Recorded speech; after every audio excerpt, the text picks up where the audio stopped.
Abra sua Bíblia comigo em Provérbios, capítulo 2, verso 6. Provérbios, capítulo 2, verso 6.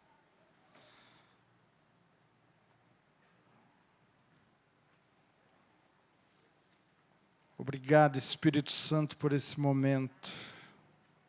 Obrigado por tudo que o Senhor está fazendo aqui na vida de cada filho e filha.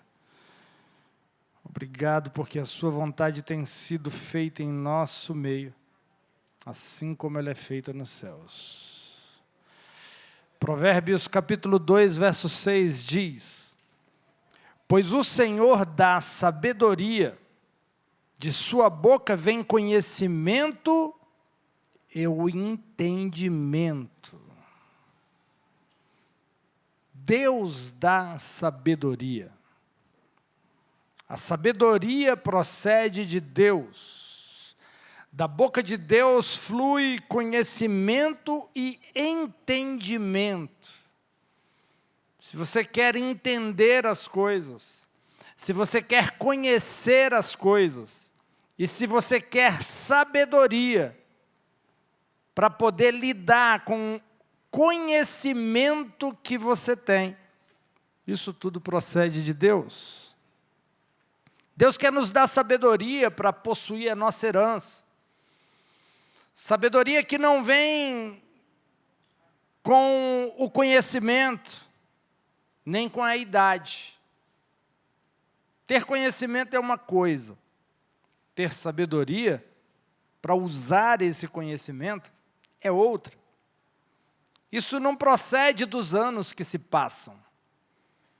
Sabedoria só é dada por Deus, e Ele quer transmitir sabedoria para você, poder acessar toda a herança que Ele tem disponível para você através de Cristo. Não vem com a idade, as pessoas podem ficar velhas, e não ser sábias, e não ter sabedoria, guardar rancor. E quem guarda rancor não é sábio. Ele não tem sabedoria. Porque quem nutre a falta de perdão é como aquela pessoa que prepara um copo de veneno e bebe esperando que a outra pessoa morra. É claro que quem vai morrer é você. A falta de perdão é um veneno que mata. Mas com a sabedoria que vem de Deus, com a sabedoria que Deus te entrega, vem também outras coisas. Vem também chaves para ler a palavra e descobrir o melhor de Deus para você. E o melhor é ver Jesus, ver a revelação de Jesus, descobrir Jesus, quem Ele é e o que Ele tem. Porque Jesus tem tudo a ver conosco. Nós nos encontramos em Cristo. Quando você tem a revelação de quem Cristo é, automaticamente você tem a revelação de quem você é. Quando você descobre o que Cristo tem, você automaticamente descobre o que está disponível para você. 1 João, capítulo 4, verso 17, vai dizer: Nisto é perfeito o amor para conosco, para que no dia do juízo tenhamos confiança, porque qual Ele é, somos também neste mundo.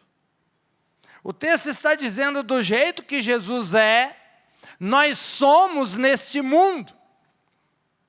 Por isso devemos conhecê-lo. Por isso devemos aprender de Cristo. Porque como Ele é, nós seremos. O que Cristo merece, você recebe. O que significa é que tudo que Cristo conquistou é nosso. Tudo que Cristo tem é nosso.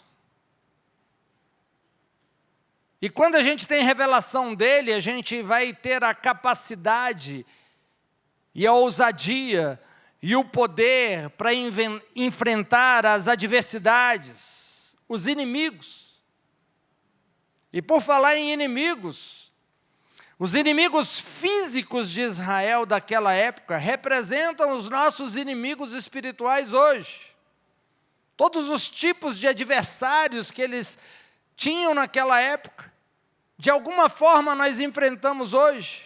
Eles tinham inimigos como os amorreus, cananeus, jebuseus, inimigos que ocupavam a terra que Deus havia prometido a eles. Esses inimigos estavam na terra que era deles pela promessa, por direito, por herança. Hoje nós enfrentamos inimigos com diversos tipos de nomes. Eles podem mudar o nome, mas a forma de agir é a mesma de antigamente. Ansiedade, síndrome do pânico, doenças, depressão, medo, são inimigos. São inimigos que habitam na terra que Deus prometeu para você. Eles estão ocupando a promessa de Deus, a terra da promessa de Deus para a sua vida. Esses inimigos, eles estão na vida das pessoas com o objetivo de impedir que você consiga entrar no melhor de Deus. Tudo na Bíblia contém verdades que precisamos aprender, que vai destravar coisas, que não vai dar acesso a situações, a lugares. Observe que até a topografia de Israel contém verdades que servem para nós. Verdades que vão trazer descobertas, bênçãos. Por exemplo, Jesus ele fez 3/4 de seus milagres na Galileia. 3/4 do milagre de Jesus foram feitos na Galileia. Você já se perguntou o porquê disso? A Galileia é um vale bem abaixo do nível do mar em Israel, cumprindo a profecia de Isaías 40, verso 4, que diz: todo vale será exaltado. Isso nos dá uma lição sobre humildade e orgulho. O humilde é exaltado por Deus e o orgulhoso é rebaixado por Deus. Quando somos humildes, permitimos que o Senhor nos exalte. Toda altivez vai ser julgada. Quando o homem acha que é alguma coisa, ele vai ter algum problema. O espírito de Lúcifer, né? Acha que é independente, acha que pode estabelecer seu trono acima das estrelas de Deus. Temos inimigos, inimigos que habitam a terra que Deus te prometeu. A sua herança em Cristo está sofrendo ataques de inimigos. Sua herança é atacada quando existem sintomas no seu corpo. Sua herança é atacada quando existem pensamentos de ansiedade, quando existe depressão. Sua herança é atacada quando existe dívidas, quando existe falta, quando existe escassez. Esteja ciente de que você está sendo atacado pelo inimigo quando você enfrenta esses sintomas. Esses sintomas é o sinal de ataque de inimigos que estão impedindo que você entre no melhor de Deus, no melhor dessa terra. Assim como Israel teve que expulsar seus inimigos da terra, você também tem que expulsar os inimigos que ocupam a terra que Deus te prometeu. A terra que Deus te prometeu tem inimigos nela, sim. Assim como o povo de Israel encontrou gigantes na terra prometida. Mas Deus deixou os inimigos na terra para que eles edificassem a terra, cuidassem da terra, prosperassem a terra, para que você pudesse entrar no trabalho de outra pessoa, herdar o esforço, herdar o que foi edificado por outro. Os gigantes, povos poderosos que habitam a terra que Deus te prometeu, São nada mais, nada menos do que pessoas que trabalharam para você possuir. Deus está te presenteando para herdar coisas que outros edificaram. Amém? Você crê nisso? Mas agora que você está espiando a terra, agora que você chegou próximo à terra, Deus quer que você a tome por herança. E Deus quer remover tudo aquilo que te impede de herdar a promessa, de herdar a terra.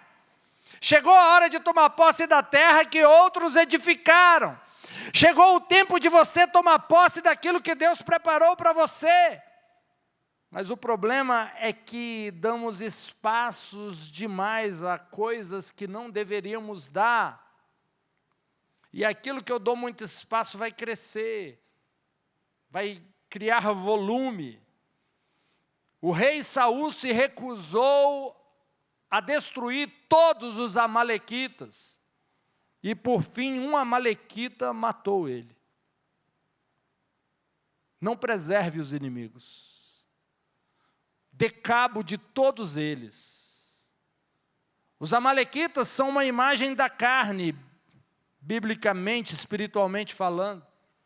E quando eu digo carne, não estou falando dos nossos corpos simplesmente.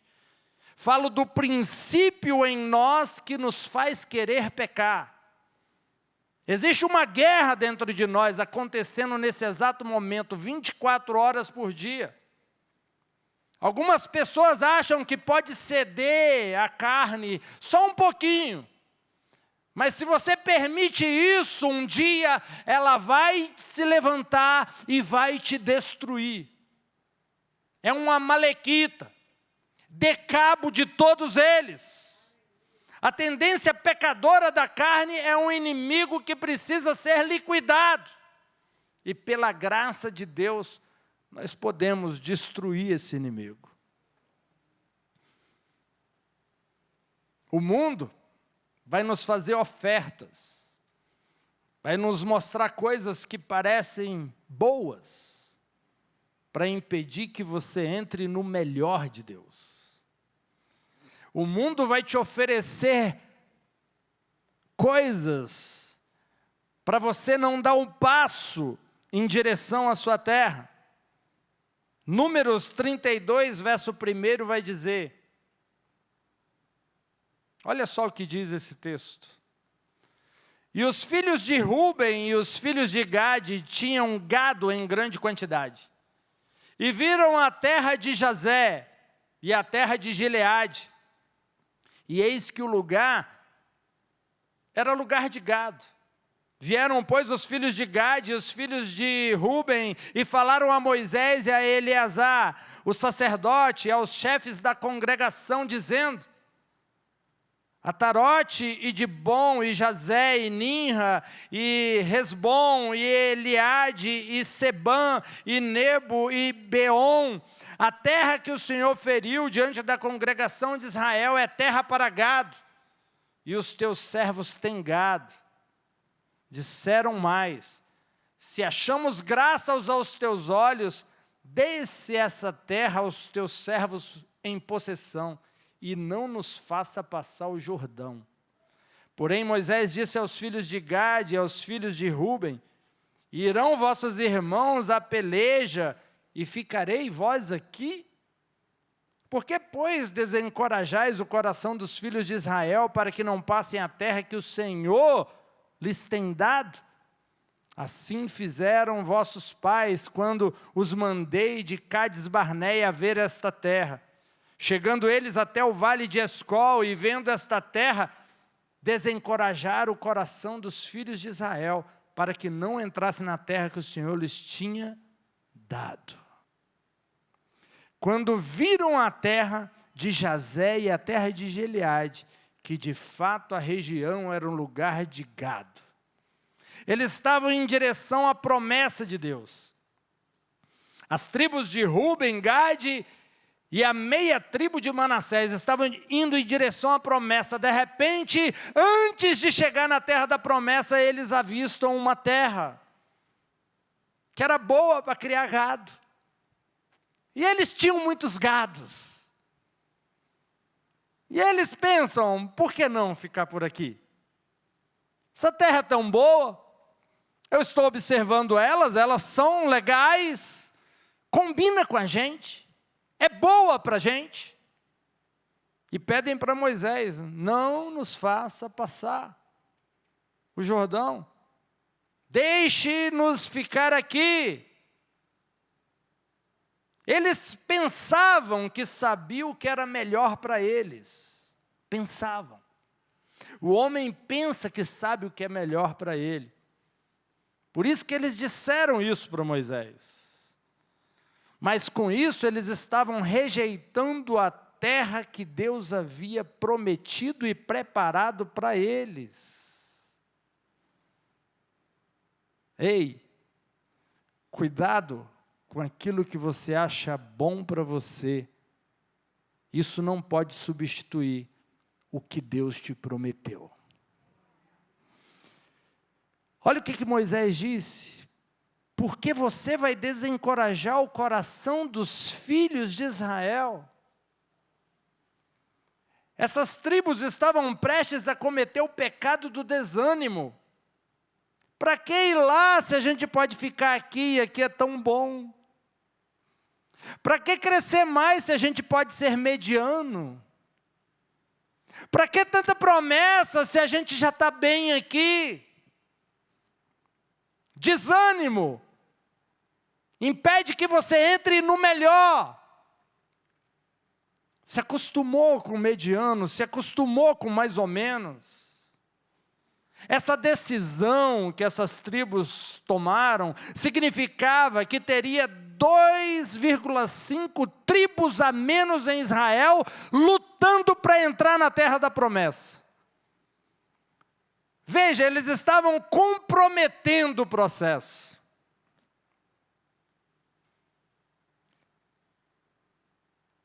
E Moisés disse para eles, você pecou contra o Senhor, e tenha certeza de que seu pecado o descobrirá.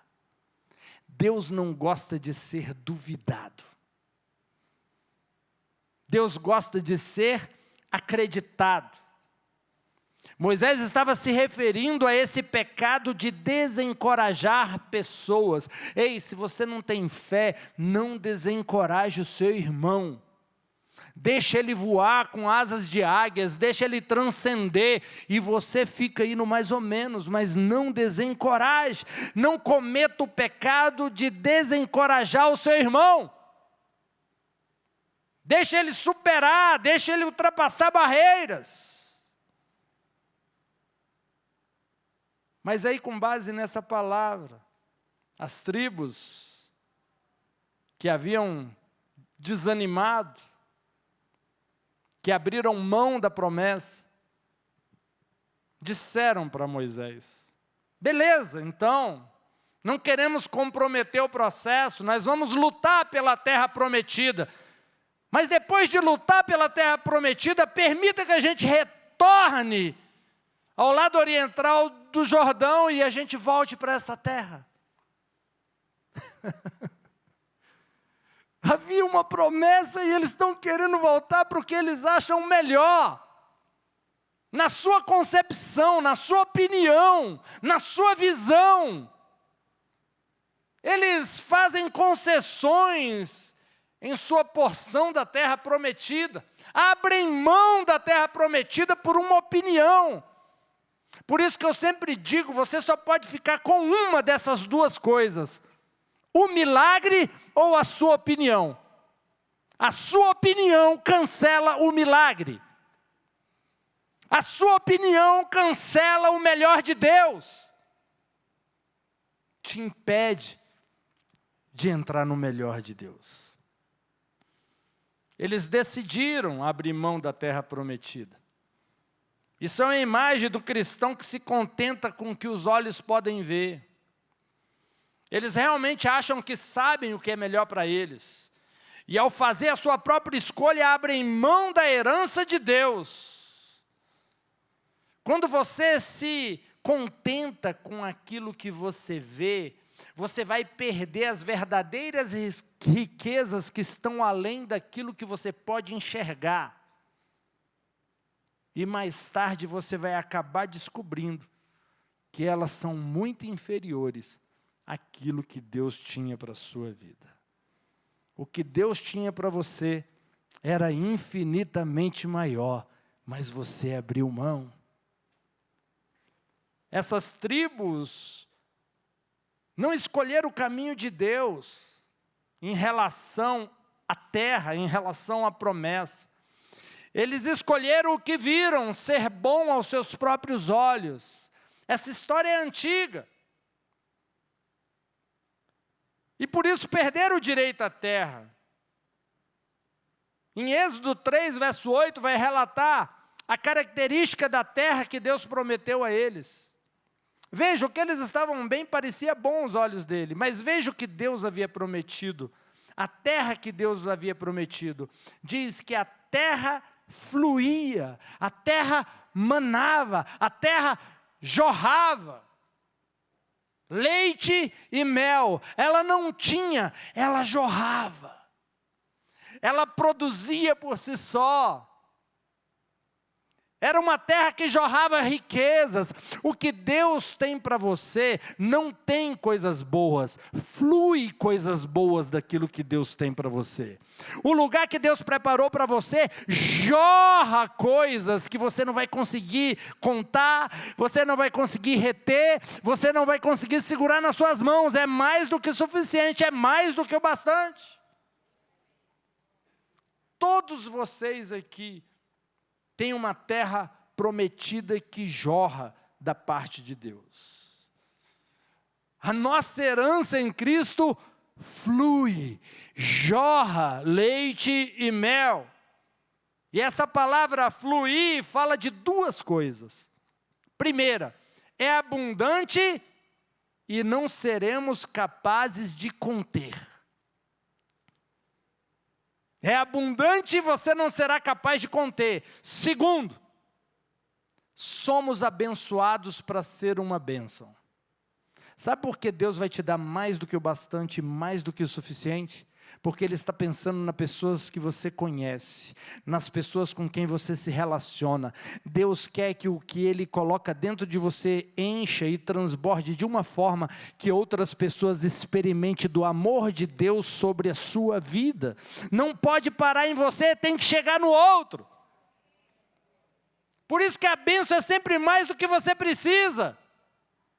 É mais do que o bastante para que você possa abençoar outras pessoas. O que Deus te dá é para você dar de graça, vai dar com sobra para você abençoar outro.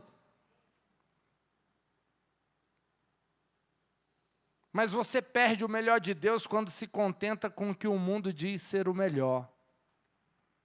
E o mundo sempre vai estar te dando um prato de lentilhas em troca da promessa. Sempre vai haver um prato de lentilhas para você se contentar com aquilo. Como consequência da escolha e da decisão dessas tribos, elas foram as primeiras a serem capturadas pelos assírios. A terra que eles escolheram era as mais próximas da Assíria. A escolha deles levaram eles a viver uma consequência que podia ter sido evitada. Deus queria levar eles para a terra onde eles não iriam estar sujeitos aos assírios, mas eles escolheram uma terra que eles achavam que era bom e depois foram atacados. Quando Deus fala nesse texto sobre o mundo, o que Ele está referindo? Não é roupas, moda, maquiagem. A resposta está em 1 João, capítulo 2, verso 15, que diz, preste atenção, 1 João, capítulo 2, verso 15. Não ameis o mundo, nem o que no mundo há.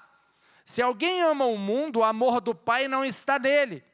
Porque tudo o que há no mundo, a concupiscência da carne, a concupiscência dos olhos e a soberba da vida, não é do Pai, mas do mundo. Veja, a concupiscência da carne, a concupiscência dos olhos. Um exemplo disso é o que Eva fez em Gênesis. Ela viu que a árvore era boa para comer. Essas tribos viram que aquela terra era melhor para ficar.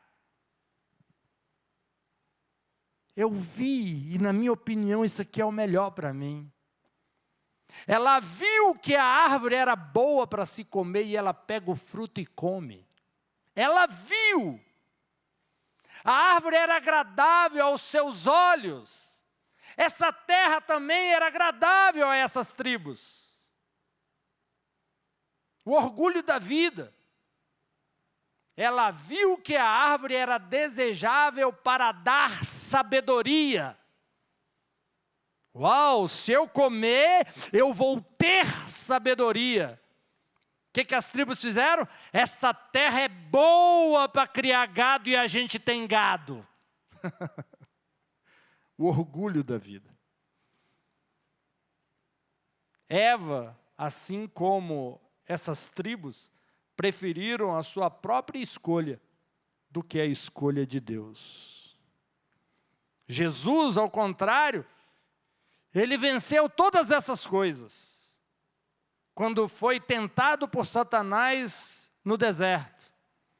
Quando Satanás disse a Jesus para transformar as pedras em pães, ele se recusa e vence a concupiscência da carne.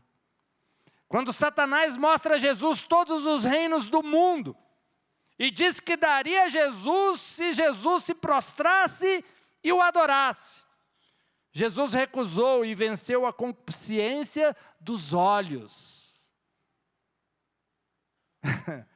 Quando Satanás disse a Jesus para se jogar do pináculo do templo, para provar que era o Filho de Deus, Jesus recusou e venceu o orgulho da vida.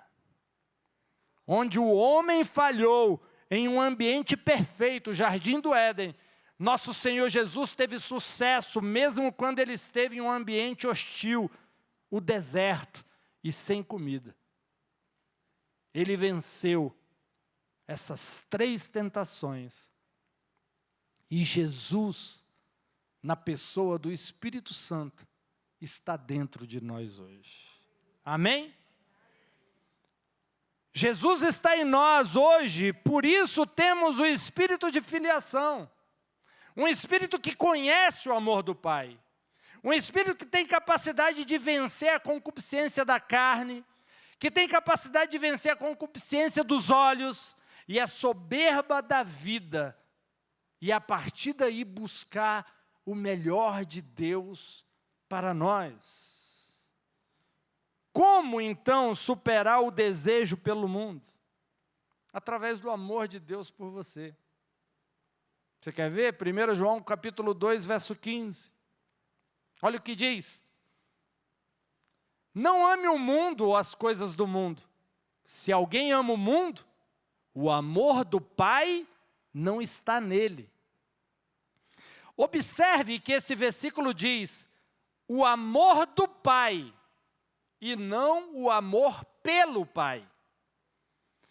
Não deixe ninguém dizer ou fazer você se sentir culpado dizendo, se você ama o mundo, então você não ama o Pai suficiente. Não, não. Isso está errado, não é o que diz o texto. Não é isso que esse versículo diz. Se você descobrir que está amando as coisas do mundo, você só precisa receber mais do amor do Pai por você. Não é o seu amor por Ele, é o amor dEle por você que faz a diferença. Busque viver o amor dEle por você.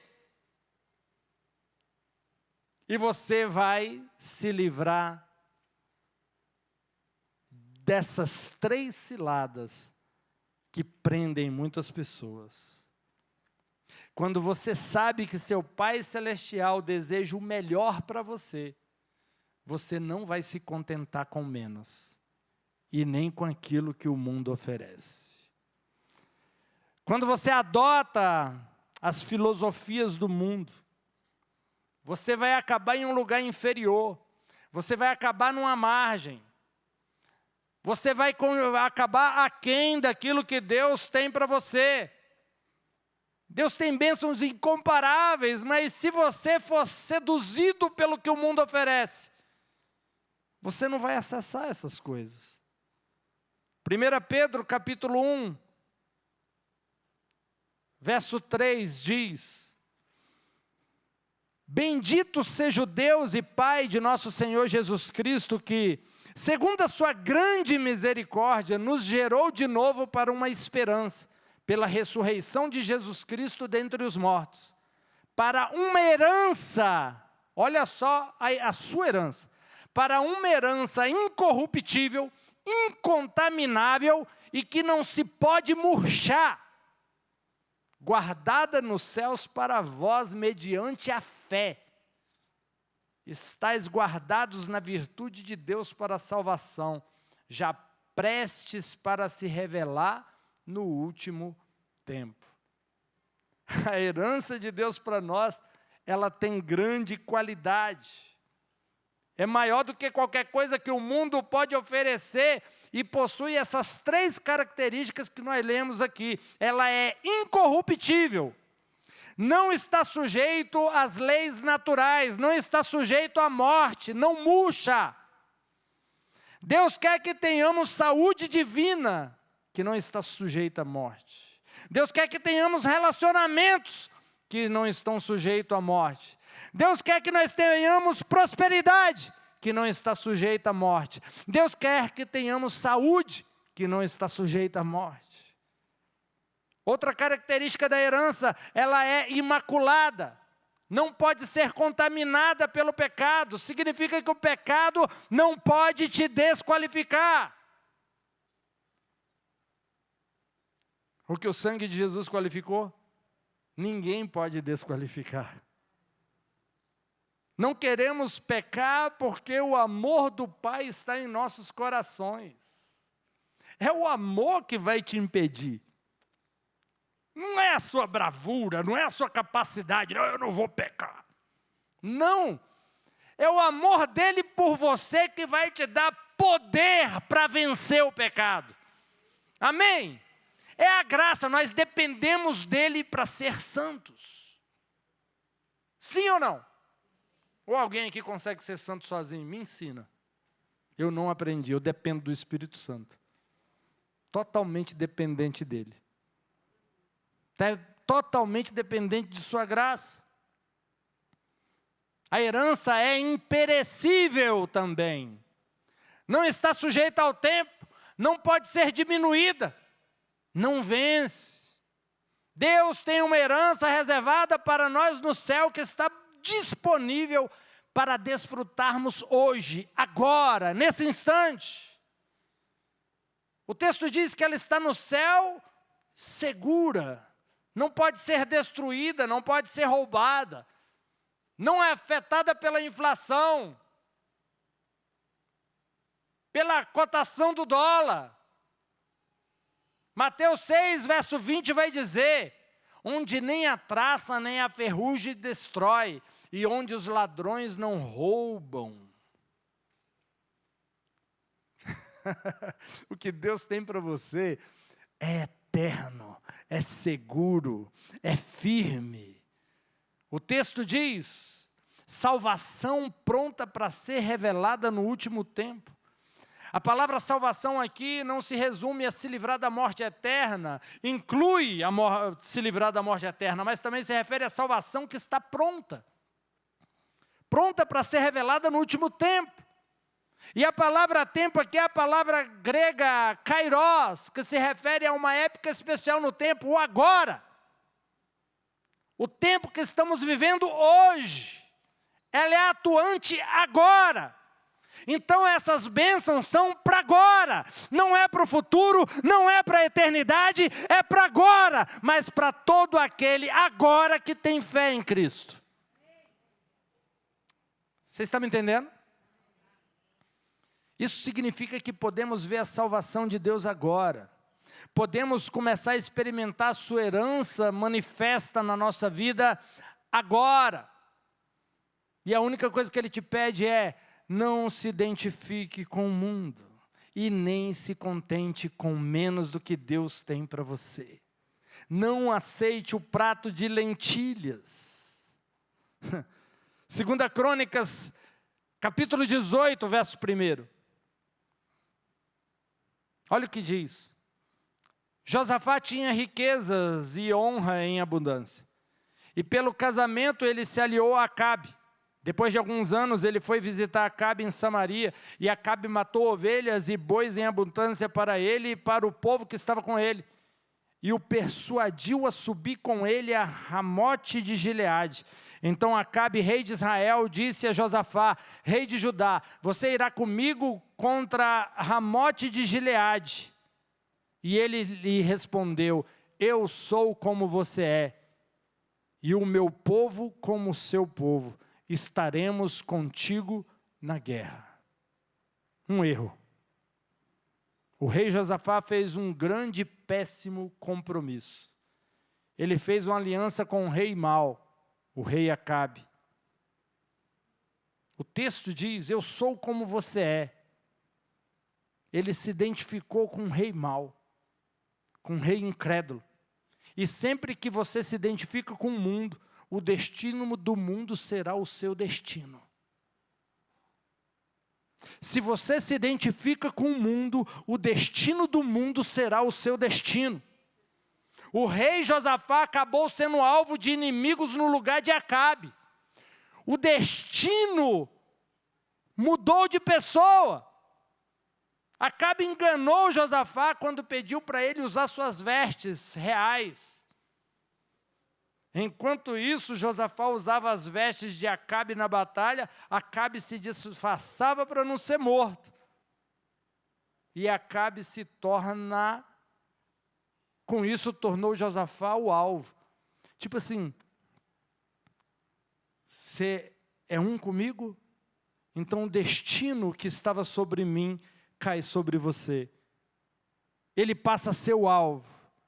Josafá passa a ser o alvo, mas o alvo era Acabe. Agora Josafá é o alvo.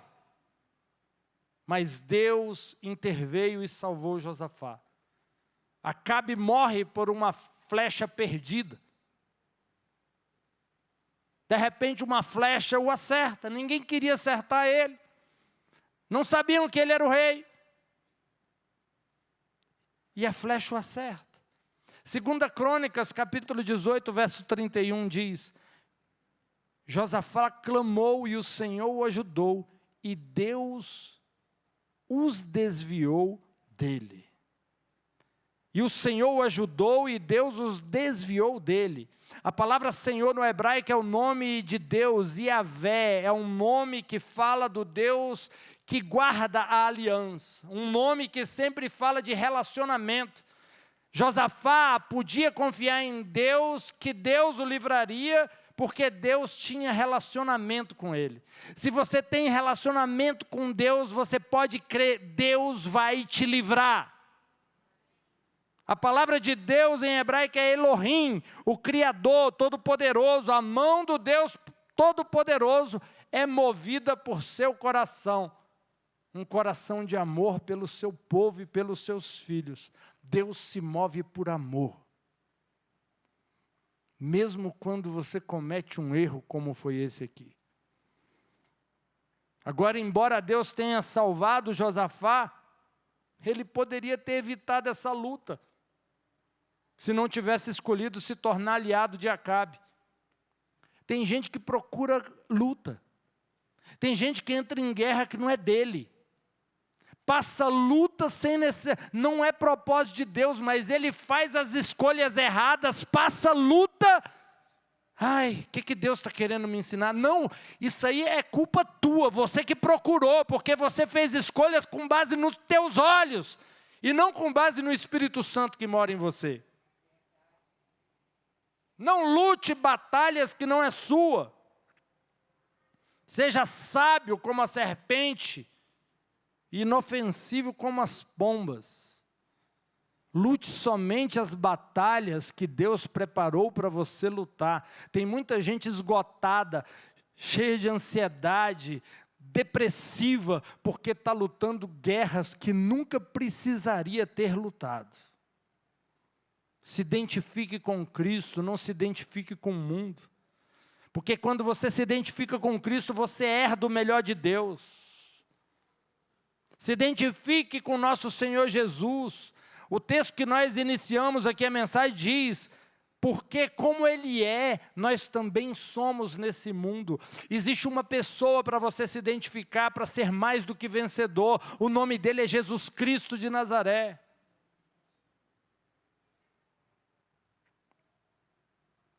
Isso não significa que você vai se isolar do mundo. Não significa que você vai se tornar um eremita. Eremita também pode estar separado de tudo e estar cheio da concupiscência da carne, dos olhos e o orgulho da vida. O que este versículo significa para nós na prática é que podemos fazer negócios com o mundo, mas nunca descer aos princípios mundanos. Você não precisa ser desonesto como o mundo. Você não precisa descer ao nível do mundo. Você tem alguém para se identificar. Não perca a identificação que você tem com Cristo.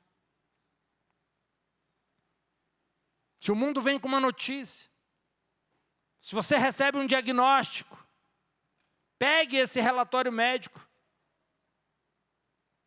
Veja, se eu me identifico com Cristo, se nesse mundo eu sou como Cristo é, eu recebo um diagnóstico, eu pego esse relatório médico e escrevo nele: Jesus tem câncer no seu corpo. Porque como Ele é, eu sou. Ei, não aceite as propostas do mundo. Não aceite aquilo que o mundo diz. Quando vier uma má notícia, você fala: opa. Como Jesus é, eu sou neste mundo. Eu não aceito essa insinuação, eu não aceito essa indireta. Eu não vou me identificar com o que o diabo diz, eu não vou me identificar com o que o mundo afirmou. Eu tenho alguém para me identificar, que é com Cristo, e Ele está assentado nas regiões celestiais, Ele está assentado no trono, e eu estou assentado com Ele neste lugar. Um lugar de poder, um lugar de autoridade. Eu posso todas as coisas porque Ele é a minha força. Se identificar com Cristo faz a diferença. Somente se identificando com Cristo, você consegue acessar o que Deus tem. Somente. Eu sou o caminho, eu sou a verdade, eu sou a vida. Não existe outro caminho, não existe outra verdade e não existe outra vida abundante. Somente Jesus é tudo isso. Ser como Cristo significa que você está sob o favor de Deus. Você está debaixo da aprovação de Deus. Você é amado por Deus. Ser um com Cristo, se identificar com Cristo, significa que você está acima dos principados e potestades. Se identificar com Cristo é ser mais do que vencedor. É não se contentar com menos e entrar na terra que Deus me prometeu. Pode parecer bom, o mundo pode dizer que é bom. Olha, mas isso aqui está bom para você.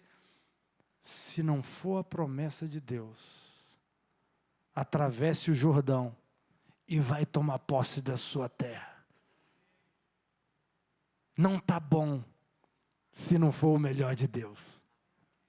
Não é bom se não for o melhor de Deus.